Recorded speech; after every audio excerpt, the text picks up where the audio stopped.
오늘 이 시간 우리에게 주시는 하나님의 말씀 함께 보시겠습니다. 성경 말씀은 사무엘상 18장 22절부터 30절까지 말씀입니다. 구약 성경 사무엘상 18장 22절부터 30절까지. 구약 성경 440쪽 사무엘상 18장에서 말씀을 봉독합니다. 22절부터 말씀 보겠습니다. 22절 사울이 그의 신하들에게 명령하되 너희는 다윗에게 비밀히 말하여 이르기를 보라 왕이 너를 기뻐하시고 모든 신하도 너를 사랑하느니 그런즉 내가 왕의 사위가 되는 것이 가하니라 하라. 사울의 신하들이 이 말을 다윗의 귀에 전하매 다윗이 이르되 왕의 사위 되는 것을 너희는 작은 일로 보느냐 나는 가난하고 천한 사람이라 한지라. 사울의 신하들이 사울에게 말하여 이르되 다윗이 이러이러하게 말하더이다 하니 사울이 이르되 너희는 다윗에게 이같이 말하기를 왕이 아무것도 원하지 아니하고 다만 왕의 원수의 보복으로 블레셋 사람들의 포피 100개를 원하신다 하라 하였으니 이는 사울의 생각에 다윗을 블레셋 사람들의 손에 죽게 하리라 함이라. 사울과 신하들이 이 말을 다윗에게 아뢰매 다윗이 왕의 사위 되는 것을 좋게 여김으로 결혼할 날이 차기 전에 다윗이 일어나서 그의 부하들과 함께 가서 블레셋 사람 200명을 죽이고 그들의 포피를 가져다가 수대로 왕께 드려 왕의 사위가 되고자 하니 사울이 그의 딸 미갈을 다윗에게 아내로 주었더라. 여호와께서 다윗과 함께 계심을 사울이 보고 알았고 사울의 딸 미갈도 그를 사랑으로 사울이 다윗을 더욱더욱 두려워하여 평생의 다윗의 대적이 되니라.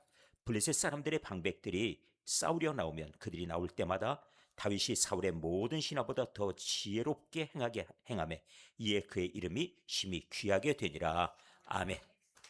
네, 오늘 이렇게 매주마다 우리 성도들이 나와서 하나님께 찬양 드리고 그리고 우리 신앙 고백을 담아서 주님을 기뻐하여서 함께 이렇게 부르는 이 찬송이 있다는 것이 너무나도 감사합니다. 지난 주간 제가 우리 교인들하고 영화를 봤습니다. 오랜만에 극장을 갔는데, 목사님, 신의 악단 보셨어요? 못 봤죠? 예매놨습니다. 가시지요. 그러길래. 그래서 나갔어요. 영화를 봤는데, 제가 특별히 사랑하는 가족들이랑 같이, 식구들이, 그분들이 이제 가족들이 5분이 나오셨는데, 그래서 7명이 가서 같이 영화를 봤습니다. 이 영화를 쭉 보면서 느끼는 것이, 참, 사람들의 가치, 사람들의 그런 인격, 사람들의 인권, 이런 것들이 이렇게 형편없이 짓밟아질 수 있나? 그저 체제를 그냥 향해서 불만 가졌다면 그냥 죽이고, 저들은 그냥 사용하고 없어질 존재들. 그리고 사람들의 모든 것들이 조작, 이런 것들을 바라보면서 어쩌다가 우리 땅 한쪽, 저 북쪽 땅이 저렇게 돼버렸을까? 참 안타까운 마음이 있었어요. 여러분도 영화 보셨습니까? 아직도 못 보신 분들 계세요? 제가 막 찬 줄 알았는데, 못 보신 분들은 좀 한번 가서 보십시오. 신의 악단. 그런데 그 속에서 이게 실화를 바탕으로 하는데 칠골교회라고 그 교회를 건립할 때에 있었던 그 상황들을 그렇게 실화를 바탕으로 영화가 만들어졌대요. 그러니까 이것이 그냥 허구의 세계가 아니라는 점이 더 안타깝습니다. 저는 매일 시간 되면은 그래도 얼마간은 저 북에서 내려온 사람들 얘기를 들어봐요. 왜? 잊지 않으려고. 저 북녘 땅을 잊지 않으려고. 저 사람들의 고통, 특별히 저들이 북에서 얼마나 정말 하찮은 대접을 받았는지, 그리고 중국에 가서 자기들 국적 가지고 내세울 수 없고, 그리고 신분 자랑할 것 없고, 그리고 자기들 처지 그냥 항상 숨어 지내야 되고, 그리고 남들이 혹시라도 자기들의 불이익을 준다 하더라도 항변할 수 없고, 그리고 내가 가지고 있는 어떤 신분의 그 증명할 수 있는 이 증서들이 없기 때문에 차를 타도 두렵고 숨어 있어도 두렵고 항상 이런 우리 탈북자들의 삶, 그런 모습들을 돌아보면서 그분들 한 사람은 한 사람 다 존귀한 사람들인데 어떻게 저렇게 되었을까? 우리 주님은 이렇게 말씀하시지 않습니까? 한 사람의 생명이 천하보다 귀하다고. 그렇게 우리 주님은 말씀하시는데 어쩌다 저런 취급을 당할까? 그 생각하니 안타깝기 그지없어요. 근데 하나님께서 사람을 높여주시고 존귀하게 세워주시는 그 비결들 어떤 사람들인가 하는 것을 봅니다. 그 속에서 한 사람 다윗을 발견했어요. 오늘 본문을 보시죠. 다윗이 하는 고백입니다. 사울이 그의 신하들에게 명령을 내렸습니다. 너희는 다윗에게 비밀히 이렇게 말하라 하고 들려주었지요. 자, 보라, 왕이 너를 기뻐하신다. 모든 신하도 너를 사랑한다. 그런즉 네가 왕의 사위가 되는 것이 가하니라 하고 들려주어요. 네가 사위가 될 만하다 하고 들려주었어요. 그런데 이때 이 사울의 신하들이 이 말을 다윗의 귀에 전해주는데, 근데 다윗이 이렇게 말합니다. 왕의 사위 되는 것을 너희는 작은 일로 여겨서 나에게 그렇게 말하느냐? 나는 그런 사람 아니다. 왕의 사위가 될 만한 그런 사람 아니다 하고 설명하는데, 무엇이라 말하죠? 나는 어떠다고요? 가난하고 그 다음엔 천한 사람이라. 다윗 왕 그러면 우리는 지금 상당히 존귀한 인물로 우리는 인식하지요. 다윗은 그 자신의 어린 시절 자기 평생을 놓고 볼 때 가난하다, 천하다로 자기 인생을 규정지었어요. 나는 그런 존재란 얘기입니다. 집안이 가난한 건 가난하지만 왜 천하다고 할까요? 집안 출신이 그건 아닙니다. 왜 그러냐면은 그의 집에 형제가 아들이 8명이 있는데 왕을 세우라고 하나님이신 명령 앞에 사무엘이 기름을 들고 그 집에 찾아가면서 통지를 해 주었어요. 내가 간다. 그랬더니 그 아버지 이새가 다른 형제들 7명은 다 사무엘 앞에 잘 챙기고 그리고 준비시켜서 그 앞에 나오게 했는데 다윗은 오지 말라고 한 겁니다. 무엇 때문에? 너는 양을 지키고 있어야 된다. 이렇게 지금 했어요. 사실 사랑은 내리사랑이라 보통 얘기하고, 막내 그러면은 이건 눈에 넣어도 아프지 않은 아들 같은데 아버지가 생각하기에는 아닌가 봐요. 그런 모양입니다. 그래서 그를 아버지도 버렸다고 나중에 다윗은 고백합니다. 우리 아버지도 나를 버렸는데. 그런데 하나님께서는 그를 왕으로 세우시고 그를 존귀하게 만들어 주셨습니다. 오늘 본문의 제일 마지막 30절의 하반절 보세요. 30절 하반절. 무엇이라 기록되어 있으면 제일 마지막 줄 보시죠. 이에 그의 이름이 심히 귀하게 되니라. 결과적으로 보니까 심히 귀하게 되었다고 말씀하고 있지요. 이거는 그 자신이 귀하게 한 것이 아니라 심히 귀하게 된 것입니다. 어찌? 하나님께서 그를 더 이렇게 만들어 주셨기 때문에. 그러면 오늘 본문 안에 어떻게 만들어 주셨는가? 어떠한 사람을 하나님이 그를 귀하게 하셨는가 하는 비결들이 나와 있겠지요. 자, 그러면 그것을 보자는 겁니다. 자, 오늘 상황의 배경은 첫 번째, 이 여기 엘라 골짜기에서 시작입니다. 다윗이 이 상당히 어린 나이 때 전쟁터의 셋째 형까지 전쟁을 나갔어요. 블레셋이 침공해 왔다.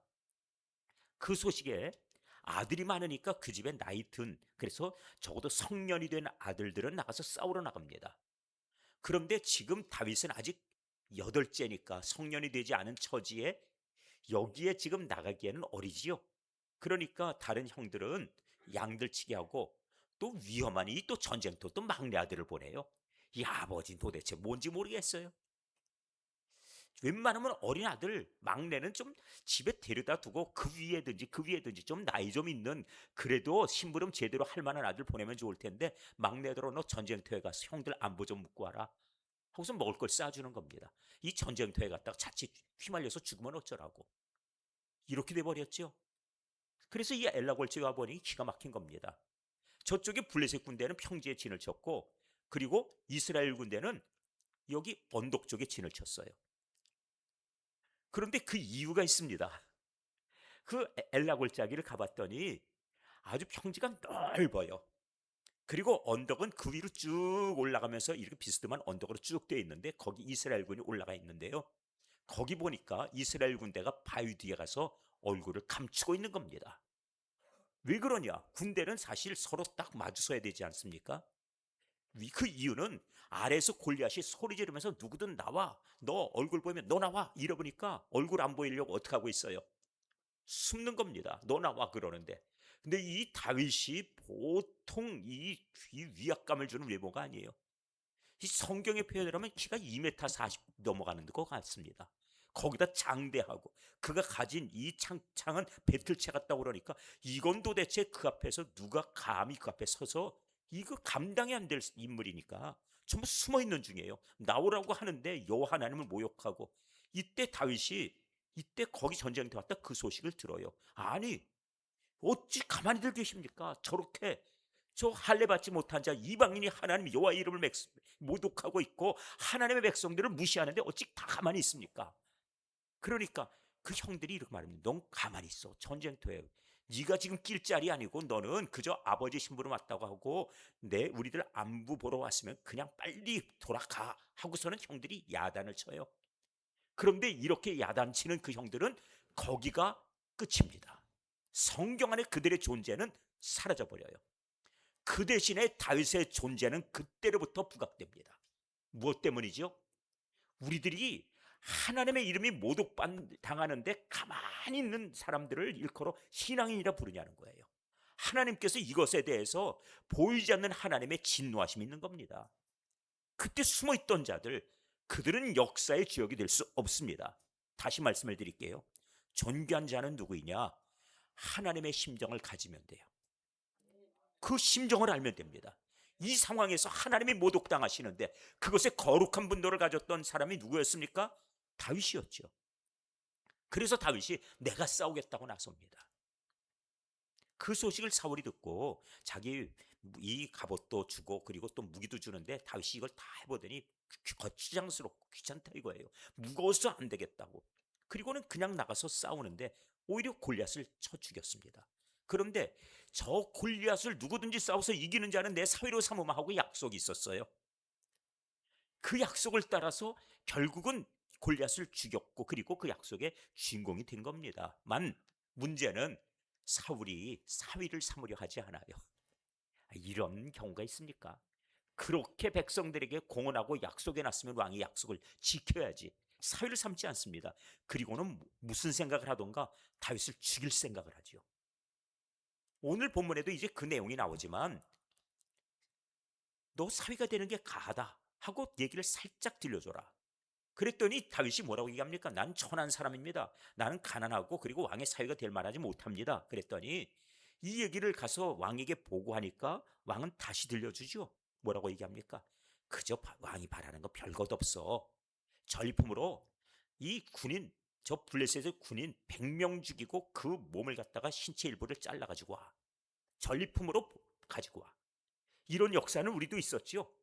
예전에 우리 임진왜란 때 우리 군인이 10만 명이 없었어요. 10만 명이 안 됐습니다.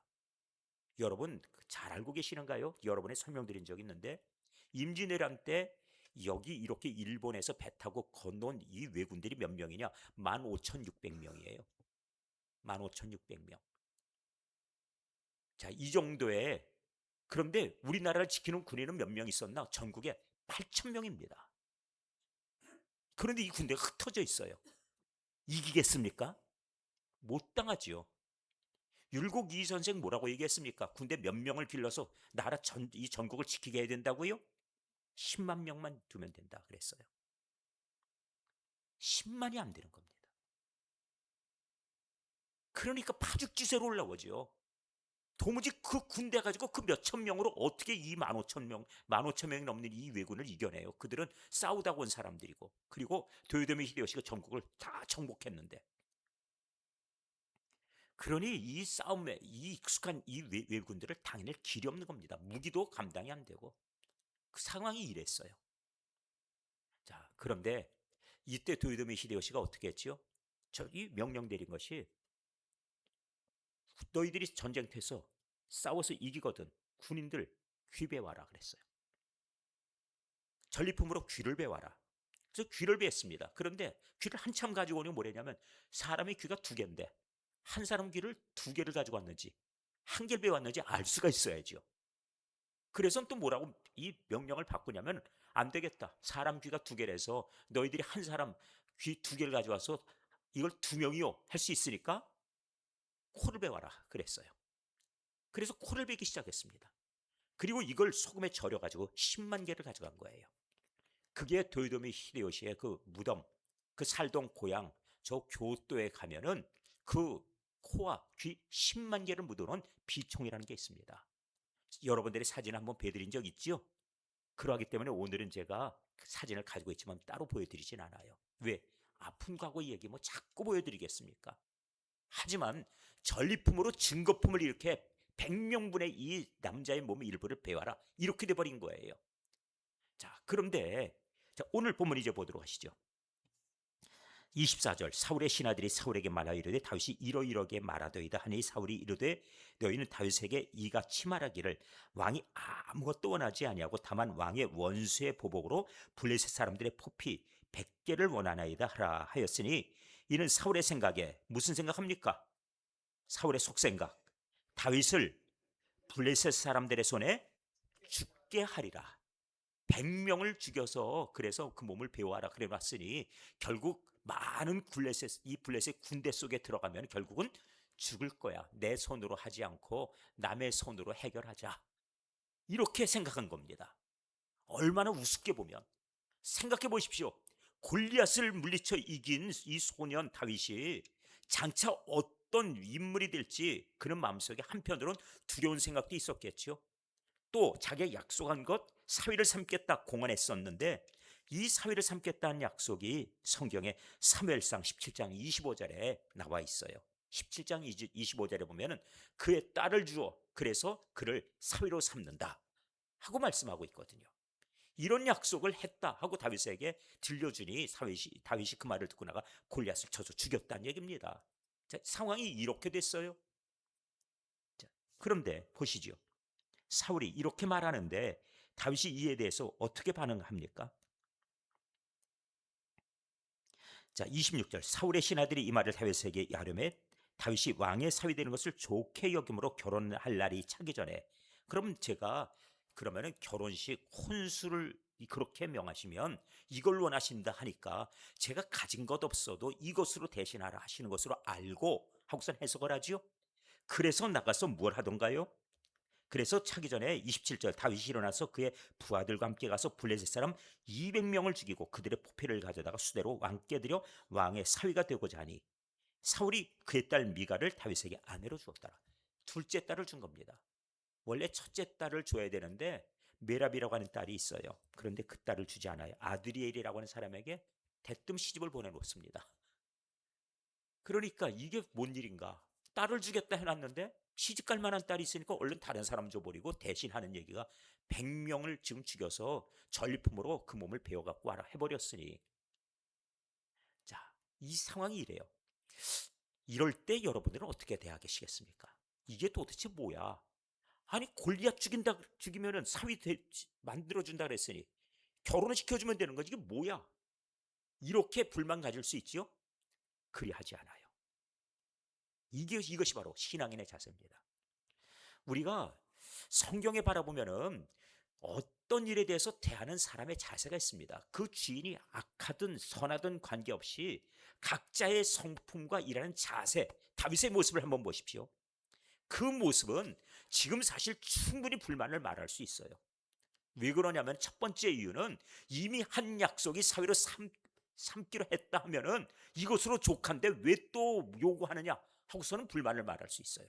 두 번째는 사울의 의도를 다윗이 모를까요? 알 수 있습니다. 그러니까 이 사울이 악하다 생각해서 나를 죽이려고 보내는구나.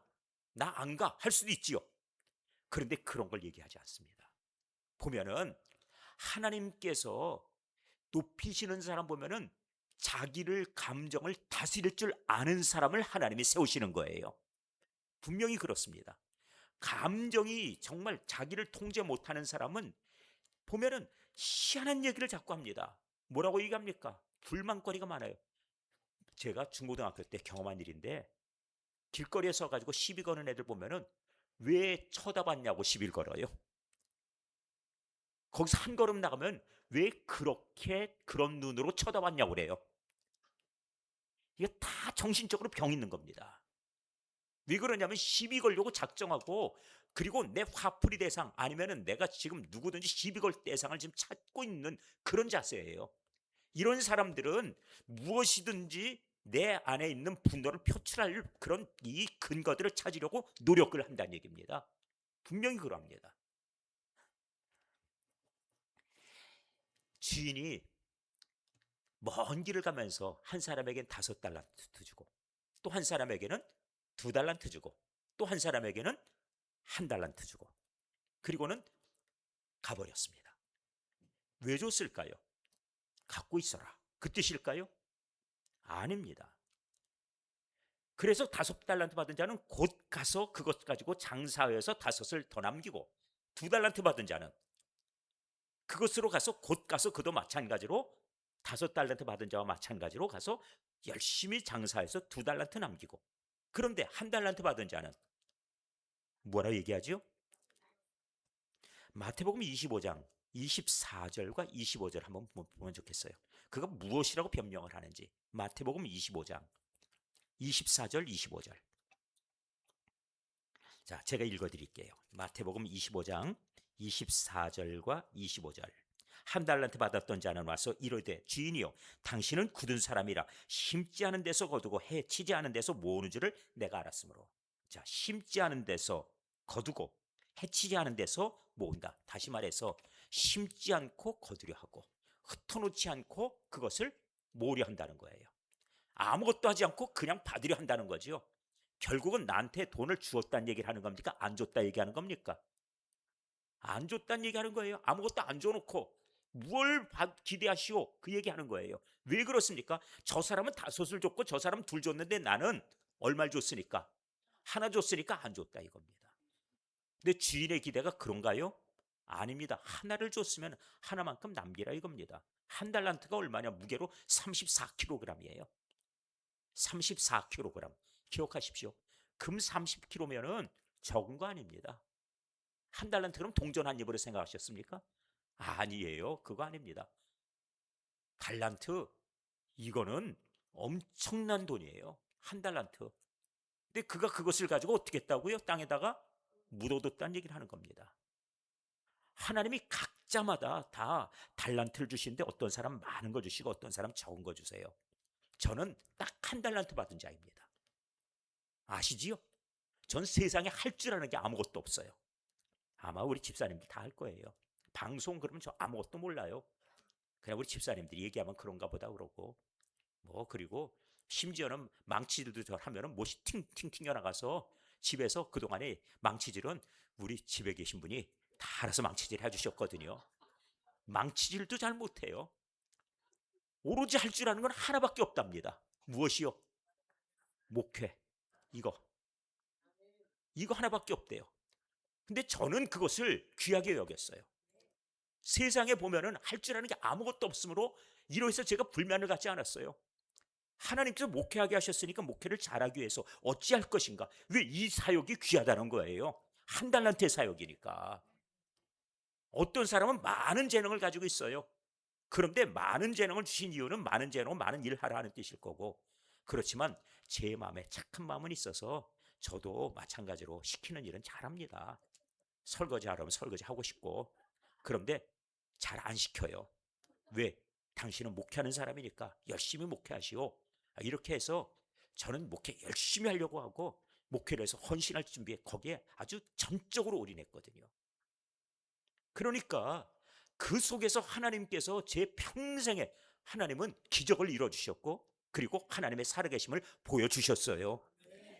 그래서 하나님이 정말 다른 우리 목사님들의 목사님은 참 신기하다고. 왜? 그랬더니 어떻게 목사님 목회가 잘 돼요? 난 그것밖에 할 줄 모르니까. 딴 거 신경 쓸 게 없으니까. 어떻습니까? 목회자에게 목회하게 하시는데. 아니 신동파 선수가 골 잘 집어넣으면 되는 거지. 안 그렇습니까? 전 그래요. 박태원 선수는 수영만 잘하면 된다 생각해요. 김연아는 스케이트 잘 타면 되고. 그런데 박태환이 노래 잘하고 못하고 무슨 상관이 있습니까? 그래서 저는 하나님께서 목회에 관련된 거는 그래도 나름대로 갖춰 주셨어요. 그래서 찬송도 불러라. 그래서 이 음악성도 조금 주시고. 저는 운동 진짜 못합니다. 그런데 들리는 소문은 운동을 곧잘 한다고 소문이 나 있죠. 왜 그러냐? 그 이유는 딱 하나예요. 교인들과 어울릴 수는 운동만 해요. 그래서 탁구 하면은 곧잘 치고, 볼링 하면은 곧잘 치고, 그리고 테니스 치면 곧잘 치고, 그냥 교인들하고 어울릴 수 있는 것만 합니다. 그런데 나머지는 못해요. 그겁니다. 목회 방해된다. 그럼 이건 하지 말자. 그런 쪽이니까. 그래서 하나님은 어떤 사람을 높이시든가 보니까 자기 감정 내세우지 않고 하나님의 뜻 그것만을 생각하고 그 일에 성실하게 매진하는 사람을 하나님이 높여주신다는 거예요. 이것저것 다 잘하려고 하지 마세요. 나중에 보면 헛됩니다. 하나님 기뻐하시는 거 하나 잘하면은 하나님께서 그를 존귀하게 높여주신다는 사실이에요. 그 사람을 하나님 앞에 성실한 사람으로 보시는 겁니다.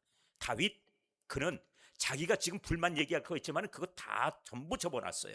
그리고 하나님의 백성, 하나님을 모독하는 저 악한 군대, 저 블레셋 아니냐, 그들과 싸우는 거라면 내가 나가서 언제라도 싸워야 되니까 그래 100명 요구한다면 100명 아니 200명이라도 그런 마음이에요. 100명을 요구한다면 200명이라도 그 자세가 나오지 않습니까? 이게 우리의 신앙인의 자세면 되는 거예요. 이것이 하나님께서 기뻐하시는 일의 영역에 속한다면 하겠다는 것이죠. 한 달라튼 받은 자가 실패한 게 무엇입니까? 주인을 악평한 것입니다.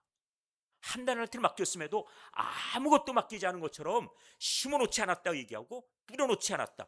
그리고 헤쳐놓지 않고 모은다. 이런 식으로 한 주인을 악평했기 때문에 그는 할 일이 없었어요. 오늘 지금 이 시대의 교인들 가운데도 그렇게 살아가는 분이 있어요. 난 돈도 없고. 또 어떤 목회자들은 이렇게 말할 겁니다. 우리 교회는 너무 약하고. 아니에요. 우리 교회도 약한 데서 시작한 개척교회입니다. 그런데 우리는 하나님이 기뻐하시는 일을 하자고 한 거예요. 이런 교회가 성실한 교회입니다. 자, 첫 번째 하나님께서 성실한 교회를 높이신다는 사실 기억하시기 바랍니다. 자, 그 다음에 보도록 하시죠.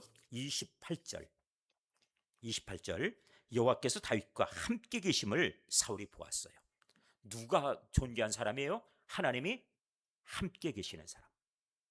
이거 보시면 돼요.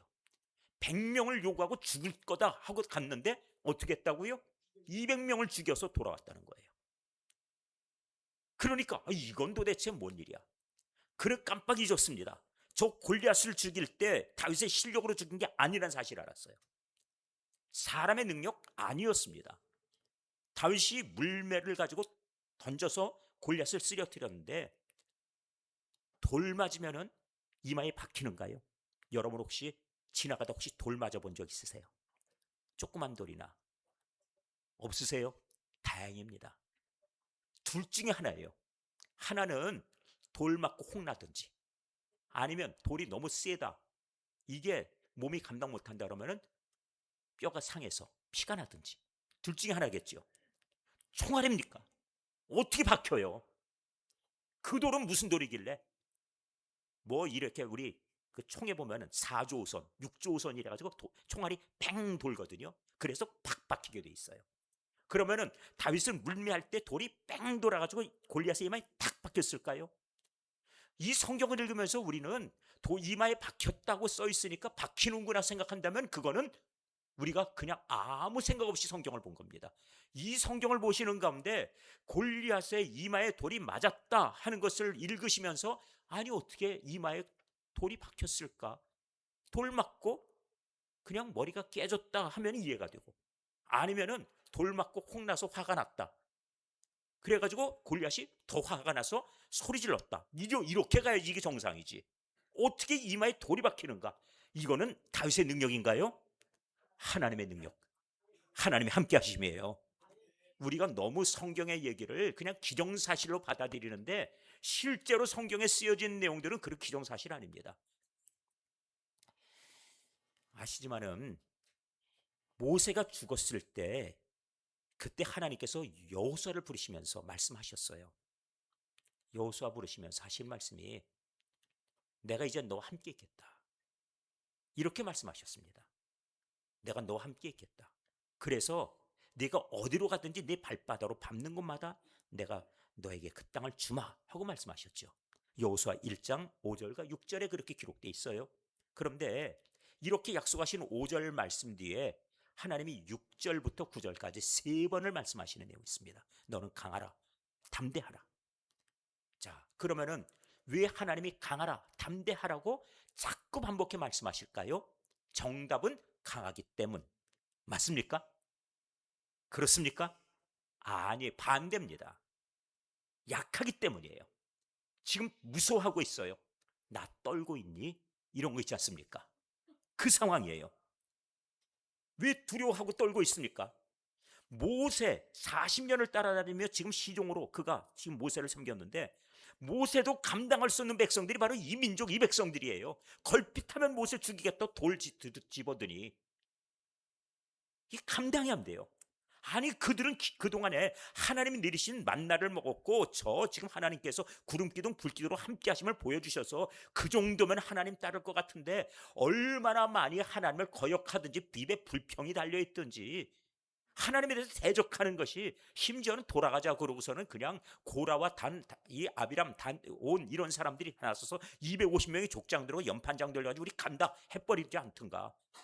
이런 이 백성들 감당이 안 돼요. 모세도 힘들었는데 내가 할 수 있겠는가? 지금 여호수아가 두렵지요. 그러니까 떨고 있는 것을 하나님 아시니 뭐라고 그럽니까? 너는 마음을 강하게 하라. 그 다음에 담대히 하라. 자, 그러면 여쭤보겠습니다. 강하게 하라 그러면 강해집니까? 아, 참 이거 큰일이에요. 야, 떨지 마. 그러면 안 떨려요? 그래, 떨지 말아야지. 안 떨립니까? 아니에요. 그렇게 되지 않습니다. 지금 무서운데 어떻게 안 떨어요?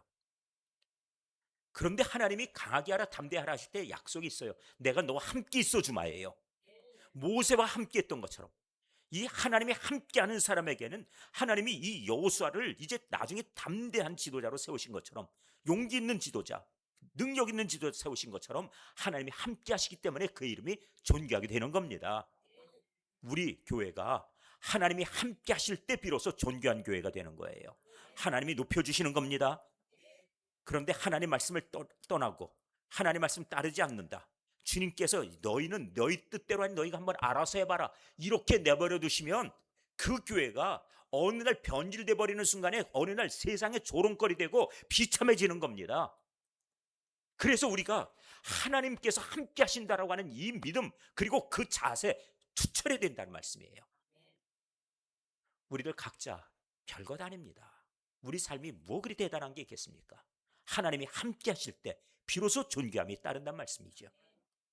자, 이제 기억하십시오. 첫 번째 무엇이었습니까? 성실함입니다. 성실함은 무엇이냐? 하나님께서 그 사람을 통해 일하고 계시기 때문에 우리 주인이 원하는 바를 알고 그것을 따라서 그것을 하려고 하는 겁니다. 우리 주님 앞에 성실하시면 돼요.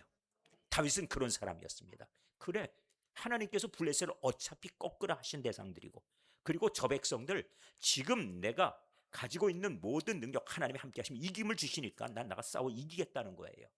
이게 바로 그 자세입니다. 사울왕을 생각하면은 그는 악한 왕이고, 그리고 약속을 지금 현재 지키려는지 그 의도 나 죽이려는지 이런 생각하면 갈망 안 날 겁니다. 그런데 그런 인간의 생각하지 않고 하나님의 뜻 앞에서 신실하게 그는 받아들이고 싸우러 나간 거란 말씀이에요. 우리도 그리하면 됩니다. 아유, 이거 목사님이 날 알아주나 알아주지 않나, 저 사람은 목사님이 알아줬는데 난 알아주지 않으니까, 이런 거는 성실함이 아니란 말씀이에요. 이번에 뭐 우리 권사를 뽑고 장로 뽑는데, 그런데 뭐 내 이름이 뭐 표가 얼마나 와서 우리 교인들이 알아주지 않으니까 이젠 내가 교회를 하나 봐라, 이렇게 간다면 이게 무슨 성실함이에요? 하나님 앞에 신실함. 주님께서 날 불러주셨고 자녀 삼아주셨는데 나에게 이런 재능이 있고 달란트 주셨다면 바로 그것이 성실함이고, 주님께서 함께 하신다 약속하셨으니 그 모습 바라보고 사울이 두려워합니다. 그리고 나서 사울의 딸 미갈도 그를 사랑하므로 사울이 다윗을 더욱더욱 두려워하여 평생의 다윗의 대적이 되니라. 사울이 두려워하는 대상이 됐습니다. 마지막에 한 가지 더, 우리 같이 읽습니다. 30절 시작. 블레셋 사람들의 방백들이 싸우러 나오면 그들이 나올 때마다 다윗이 사울의 모든 신하보다 더 지혜롭게 행하매 이에 그의 이름이 심히 귀하게 되니라. 아멘. 자, 우리나라가 사실 전 세계 지금 대한민국 그러면 전 세계에서 이제 알아줘요. 과거에 대한민국 그러면 우스운 나라였습니다. 우리 대통령이 미국 가도 만나주지도 않고 태국, 필리핀 가도 그 대통령들이 다 피해 다니고 웃겼어요. 독일 가서 막 대통령이 울면서 돈을 갖다 그냥 사정해가지고 돈을 빌려오고 그렇게 했습니다.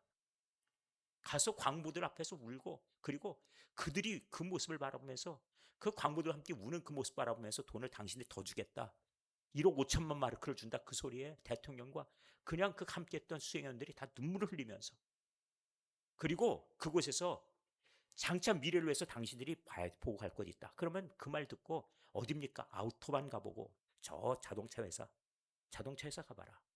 그래서 자동차 회사를 또 가봐요. 그렇게 하면서 미래 산업을 보고 가라. 그래서 그 아우토반에 들어가서 박정희 대통령이 뭘 했는지 아십니까? 차에서 내려가지고 무릎 꿇고 그 땅에다 입을 맞추고 왔어요. 우리도 이런 고속도로를 만들길 바란다고 하는. 거기서 지혜를 배워가는 겁니다. 그런데 우리나라가 참 허접한 그 상황에 1972년도, 73년도 당시 72년도 말레이시아에서 페트로나스 빌딩 이 건물 짓는다고 그러는데 여기에 삼성건설이 여기에 입찰에 참여할 마음이 있었어요. 그런데 50층 이상 지어본 경험 있는 회사만 나서라. 이렇게 되는 겁니다. 자격이. 그런 아직까지 해본 일이 없습니다. 지어본 거는 삼성생명 건물 25층짜리 지어봤는데 50층은 아직 택도 없어요. 하고 싶은 겁니다. 그러니까 저 영국의 감원사에다가 얘기해서 같이 하자 그랬어요. 그런데 단 2달 남기고 감원사에서 하겠다고 하더니 못하겠다고 빠져버리는 겁니다. 무슨 일이 있었는지 몰라요. 어디서 압력을 받았는지 어디서 무슨 회유가 됐는지 모르지만 못하겠다고 갑자기 빠져요. 이제까지 준비 다 했는데 준비한 서류가 트럭 한 대를 분량이었습니다. 이걸 준비해놨는데, 그래서 부득이하게 극동건설이 그래도 이런 건설 해본 적이 있으니 극동건설한테 우리하고 같이 하는 이 컨소시엄을 만들어달라. 그래서 그러자고. 근데 건축은 삼성이 너희가 하되 우린 이름만 빌려주마. 이렇게 된 거예요. 그래서는 들어가서 입찰을 했는데 얼마나 준비를 잘했든지 프리젠테이션에서 1등을 했어요. 막 그냥 이 슈퍼컴퓨터 가지고 영상으로 이 건축하는 과정을 다 하나하나, 다른 데는 이렇게 하질 않았습니다. 그러니까 당연히 1등을 하죠. 그런데 문제는 뭐냐? 막상 딱 2023년도 계약하고 시작했는데 경험이 없으니까 시작이 안 되는 거예요. 일본은 막 시작해서 막 올라가기 시작합니다. 그래서 35일 지난 다음에 스타트가 걸렸어요. 그런데 총 이 공사 계약 기간은 27개월. 35일이 지났습니다. 그래서 처음 시작했을 때 모습 보세요. 처음 시작했을 때 일본은 여러분 보시기에 오른쪽, 우리 한국은 왼쪽, 거리는 60m.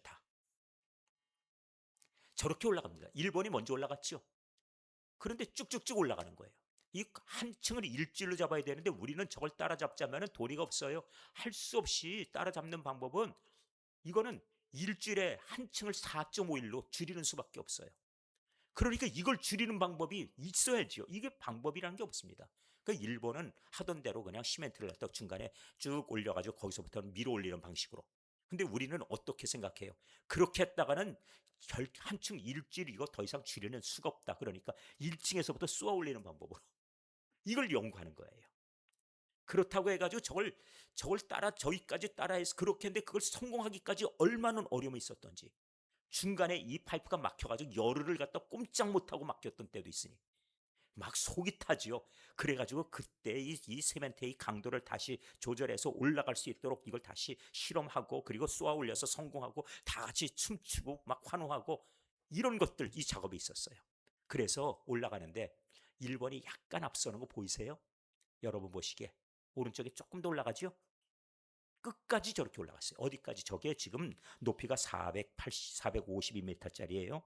88층짜리인데 86층 갈 때까지도 일본이 저만큼 앞서갔어요. 그런데 86층 가서 거기에서 한 가지 사건이 있었습니다. 그때 비로소 역전입니다. 86층 시멘트 타설 하는데 2시간 16분 앞섰어요. 그때 가서 비로소. 그런데 옆에서 보면 피가 말리는 겁니다. 우리는 지금 열흘 동안 지금 이게 올라가지 못하고 있는데 일본은 올라가고 있네요. 속 타죠? 또 경쟁에 그래요. 여러 가지 이유를 대자고 그러면은 저 일본은 하고 있는데 이렇게 말해버리니까 뭐라고 할 말이 없어요. 옆에서 바라보면은 이건 속 타고, 그리고 저들은 지금 하고 있다고 얘기하고 눈에 일본은 이겨야 된다고 하는 그런 생각이 있으니까. 그러니 이게 답답함이 말로 다 못하죠. 자, 그러면은 이제 이렇게 해서 공사가 쭉 진행되는 과정 가운데 자, 2가지만 얘기할게요. 지혜를. 제일 먼저 이 사진 보십시오. 저게 뭐냐면 다리예요. 다리. 중간에 41층, 42층 사이에 저 다리. 무게가 저기 전체가 800톤입니다. 그리고 올라가는 게 700톤짜리예요. 저걸 어떻게 올리냐? 독일하고 같이 토론하고 했는데 독일에서 저건 못한다고? 못한다. 그래서 우리 손으로 우리가 알아서 해야 된다. 그러니 이 머리 짜내야죠. 이때에 하나님이 주신 지혜밖에 답이 없어요. 저걸 줄 달아서 올리자 이겁니다. 그런데 저게 이렇게 되면 어떻게 돼요? 떨어지겠죠? 저 올리는 작업이 얼마나 위험한데 속일 못한다는 거예요. 그래서 5mm만 차이가 나도 안 된다. 올라갈 때 똑같이 올라가야 되는데 이게 보면은 올라가는 속도를 1시간에 5mm, 1시간에 10mm 이렇게 해가지고 차근차근 시간을 늘려서 1시간에 1m 이렇게 올리는 거예요.